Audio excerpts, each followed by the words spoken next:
Assalamualaikum warahmatullahi wabarakatuh. Welcome back to my YouTube channel di Guru Garis Lucu. Kembali lagi dengan saya Nay Indro. Di video kali ini kita akan belajar matematika wajib untuk kelas 11 bab 1 program linear. Nah, kita akan melanjutkan materi kita, yaitu menentukan nilai optimum dari fungsi objektif.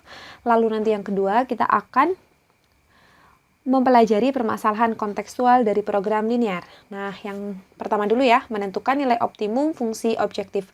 Jadi, nilai optimum itu dibagi menjadi dua, yaitu nilai maksimum. Nanti kita pilih fungsi objektif, hasil dari fungsi objektif yang paling besar, atau nilai minimum, yaitu kita pilih yang paling kecil. Kita pilih yang paling kecil. Kemudian contohnya, tentukan nilai minimum dengan metode uji titik pojok dari masalah program linear berikut. Fungsi objektifnya di sini ada 5x plus 3y. Nah, nanti ini yang akan kita substitusi, titik-titik yang kita dapat dari setiap titik pojok, kita substitusikan ke sebelah sini ya teman-teman. Nah, kendalanya ada 2x plus y lebih dari sama dengan 3.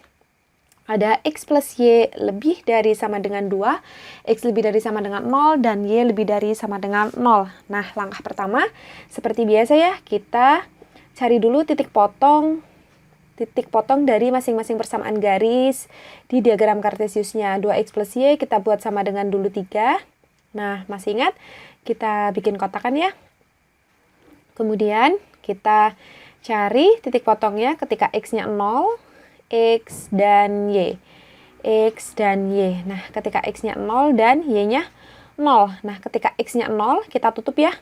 Nah, Y-nya sama dengan 3. Betul. Nah, kemudian ketika Y-nya 0, berarti Y-nya yang kita tutup 2X sama dengan 3. Berarti X sama dengan 2-nya pindah ke sini. Jadi, 3/2. Betul ya. 3/2. Nah, seperti ini.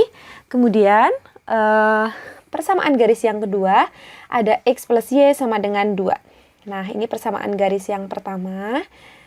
2x plus y sama dengan 3. Kemudian ada persamaan garis yang kedua, ada x plus y sama dengan 2. Seperti ini ya. Nah, kemudian kita buat titik potongnya ketika x dan y-nya adalah 0, seperti itu ya, ketika X dan Y. Nah, sekarang ketika X-nya 0, kita tutupin, berarti Y-nya sama dengan 2, seperti ini ya. Nah, kemudian ketika Y-nya 0, berarti X-nya sama dengan 2, seperti ini. Baik, kemudian langkah selanjutnya adalah kita akan menggambar di diagram kartesius. Betul sekali, masih ingat ya langkah-langkahnya. Langkah pertama, kita buat cari titik potongnya. Yang kedua, kita gambar di diagram kartesius. Nah, seperti ini. Oke, kemudian ini sumbu Y-nya, kemudian yang mendatar adalah sumbu X. Baik, ini sumbu X dan di sini ada sumbu Y. Nah, masih ingat ya? Pertama 0,3. Oke, kita kira-kira 1, 2, 3. Nah, nolnya dari sini 0,3, berarti di titik sini. Kemudian 3/2,0. Nah, kita bikin kira-kira dulu. Ini 1, 3/2 itu 1,5 ya. Berarti di daerah sekitar sini 3/2,0. Nah, kemudian kita buat garis yang menghubungkan titik ini dan titik ini. Nah, kita buat dulu. Oke. Nah, kemudian kita namai. Itu adalah garis 2x plus y sama dengan 3. Ya, kita namai 2x, ini adalah garis 2x plus y sama dengan 3. Seperti ini ya. Nah, kemudian garis yang kedua adalah ini 0,20,12. Berarti di titik sini. Dan 2,012, ini 2 ya. 2,0. Nah, kita buat garis yang menghubungkan 0,2 dan 2,0. Nah, ini garisnya adalah x plus y sama dengan 2. Kita namai dulu x plus y sama dengan 2. Nah, seperti ini ya. Kemudian langkah selanjutnya apa? Langkah selanjutnya adalah kita harus menentukan DHP-nya. Oke, kita tentukan dulu DHP-nya. Di sebelah sini. Di sebelah sini saja ya. Kita memanfaatkan space kosong. Kita akan menentukan DHP. Baik, kita akan menentukan DHP. Bagaimana kemarin cara menentukan DHP? DHP. Nah, masih pada ingat cara menentukan DHP? Cara menentukannya, persamaan garis yang pertama dulu ya. Persamaan garis yang pertama, kita lihat di sini 2x plus y lebih dari sama dengan 3. Pertama, yang kita lihat adalah ini tanda di depan Y positif ya. Oke, berarti di sini adalah dia positif. Kemudian tanda yang ini adalah juga positif. Dikalikan lebih dari berarti positif ya. Positif kali positif, hasilnya positif. Nah, karena positif berarti DHP-nya ada di atas garis. Nah, kita tulis dulu DHP ada di atas garis. DHP di atas garis, gini ya. Nah, garisnya yang mana nih? 2x plus y, yang ini ya. Set. Oh, berarti DHP-nya di sebelah sini. Nah, karena kita menggambar manual, yang kita arsir adalah yang kotor, yang bukan DHP.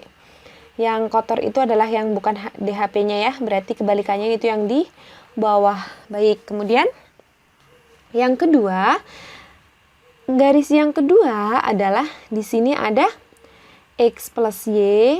Oke, sebentar, ada x plus y lebih dari sama dengan 2 seperti ini. Nah, koefisien di depan y positif. Kemudian di sini lebih dari sama dengan, berarti dia juga positif. Positif kali positif, hasilnya positif. Karena positif berarti DHP-nya sama ya di atas garis tersebut. Nah, karena DHP-nya di atas garis dan kita sedang menggambar manual, berarti DHP-nya di sebelah sini. Yang kita arsir yang bukan DHP-nya ya. Nah, biar pas DHP-nya itu dia yang paling bersih. Nah, seperti ini ya. Oke, terlihat ya. Berarti DHP-nya di sebelah sini. Kita tulis dulu DHP. Berarti DHP-nya di sebelah sini. DHP. Oh, belum selesai ya. X-nya lebih dari 0 dan Y-nya lebih dari 0. Baik, X-nya lebih dari 0 berarti di sana. Nah, berarti seperti ini. Kemudian Y-nya lebih dari 0. Oke. Siap. Nah, kemudian kita langkah selanjutnya adalah menentukan titik pojok. Titik pojoknya apa saja nih? Boleh dinamain terserah ya, dari X, Y, Z, A, B, C, urut juga boleh, nggak urut juga tidak apa-apa. Nah, ini A, ini B, dan ini adalah C, seperti ini ya. Oke, baik. Kemudian kita akan menentukan nilai minimum. Di sini ya, kita akan menentukan nilai minimum. Nah, sebelum menentukan nilai minimum, di sini saja penentuan nilai minimumnya. Penentuan nilai minimum. Kita harus melengkapi semua titik di situ. Penentuan nilai minimum. Berarti langkah pertama harus dilengkapi dulu tuh semua titik pojoknya. Nah, fungsi tujuannya kan kita tulis dulu fungsi tujuannya di sini.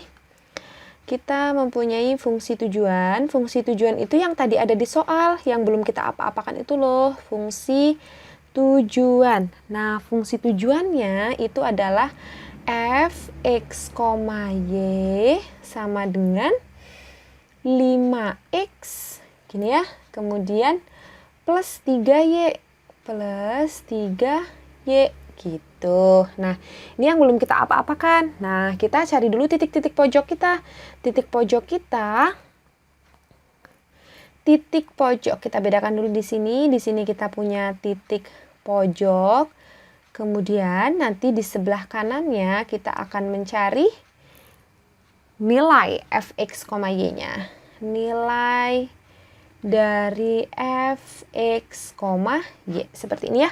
Nah, titik pojoknya dari titik yang pertama dulu. Titik yang pertama adalah titik A. Apakah kalian bisa membaca titik A itu berapa koma berapa? Di sini berarti 0,3. Betul sekali, 0,3. Kemudian titik B. Titik B, titik B itu adalah pertemuan antara garis pertama dan garis kedua. Nanti kita harus eliminasi dulu ya. Nah, kemudian titik C. Titik C adalah titiknya 2,0. Baik, berarti di sini 2,0. Nah, berarti titik B kita eliminasi terlebih dahulu. Berarti kita akan mengeliminasi dua persamaan garis ini ya. 2x plus y. 2x plus y sama dengan 3. Nah, kemudian yang kedua adalah x plus y sama dengan 2. Nah, langkah pertama kita eliminasi. Ada yang sama nggak koefisien antara x dan y? Ada, y-nya sama-sama 1y ya. Langsung kita eliminasi saja. 2x dikurangi x, tersisa 1x, y dikurangi y, habis ya. Kemudian 3 dikurangi 2 adalah 1. Nah, baik, x-nya adalah 1. Kemudian kita cari y. Kita masukkan saja. Di sini kita punya x plus y sama dengan 2.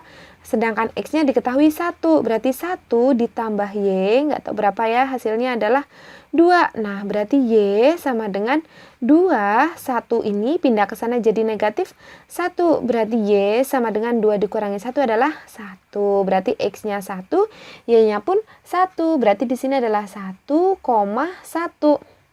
Seperti itu ya.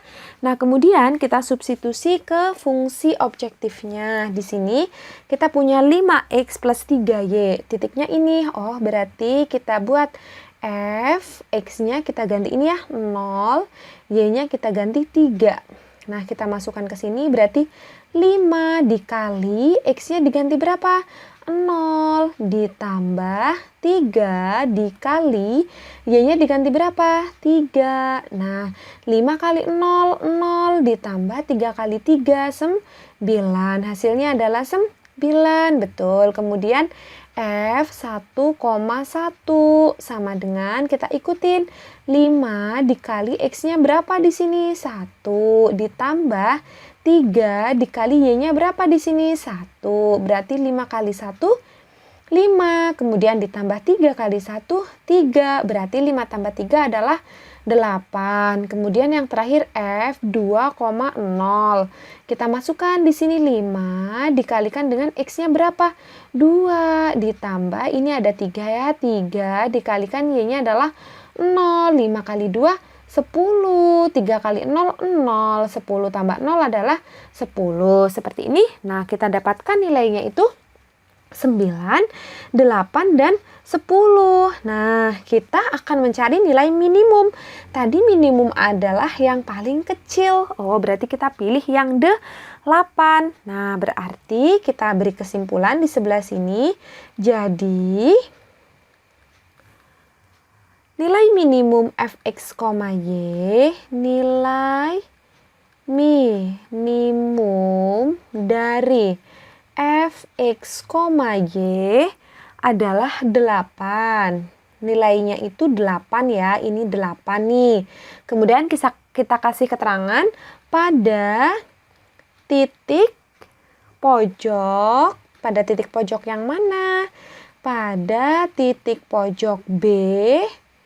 Nah, di saat titiknya itu adalah 1,1. Nah, seperti ini. Paham ya? Baik, kita lanjutkan ke permasalahan kontekstual. Nah, di sini permasalahan kontekstual nanti bentuknya itu adalah cerita. Nah, gimana teman-teman bisa mengubah cerita itu menjadi kalimat matematika? Yang pertama, kita harus merancang modelnya dulu nih. Dari kalimat harus diubah ke dalam variabel x dan y. Nah, kemudian yang kedua adalah kita harus menyelesaikan masalah tersebut ya. Nah, di video kali ini kita khusus untuk merancang model terlebih dahulu. Jadi dari kalimat cerita ini kita buat dengan x dan y seperti itu ya. Nah, menyelesaikan masalahnya kita akan lanjut di video setelah ini. Oke, contoh soalnya adalah untuk membuat barang tipe A ya, ini tipe yang pertama, diperlukan 4 jam kerja mesin 1 dan 2 jam kerja mesin 2. Kemudian untuk membuat barang tipe B, diperlukan 5 jam kerja mesin 1 dan 3 jam kerja mesin 2. Setiap hari, masing-masing mesin tersebut bekerja tidak lebih dari 15 jam. Nah, ini yang harus teman-teman fokus, tidak lebih dari. Nah, berarti apa kalau tidak lebih dari? Berarti kan dia adalah kurang dari sama dengan tidak lebih, berarti adalah kurang ya. Jadi lawannya persamaan dari tidak lebih dari itu adalah kurang dari sama dengan. Seperti ini ya.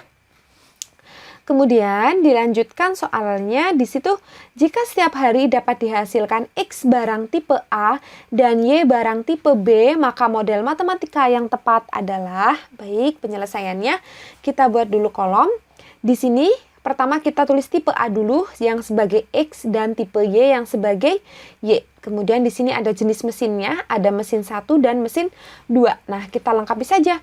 Mesin 1 tipe A-nya, nah tipe A-nya ini ya, mesin 1 tipe A-nya adalah 4 jam. Oke, tipe A mesin 1 selama 4 jam. Tipe A mesin 2 selama 2 jam. Nah, kita tulis di sini. Kemudian tipe B mesin 1 sebanyak 5 jam. Nah, kemudian mesin 2 sebanyak 3 jam. Oke, maksimal jam kerja dari masing-masing mesin adalah tidak lebih dari. Nah, berarti di sini tulis dulu 15, kemudian di sini ditulis 15. Paham seperti ini ya? Kemudian, dari tabel tersebut kita dapat menuliskan model matematika persoalan tersebut sebagai berikut. Nah, langkah pertama berarti kita bacanya ke sebelah kanan. Nah, mengacu ke ini total jam yang di sini ya. Bacanya ke kanan. 4 miliknya X, berarti kita tulis 4X ditambah 5 miliknya Y, 5Y karena tidak lebih dari berarti kurang dari sama dengan 15. Kemudian kendala yang kedua adalah 2 miliknya X, 2X ditambah 3 miliknya Y. 3Y kurang dari sama dengan 15 karena sama-sama tidak lebih dari. Kemudian X-nya selalu bilangan positif ya karena dia adalah kontekstual, masalah kontekstual. Nah, seperti ini kendalanya. Selesai teman-teman. Nah, baik. Sekian dulu video Ibu kali ini, semoga bermanfaat untuk kalian. Terima kasih. Wassalamualaikum warahmatullahi wabarakatuh.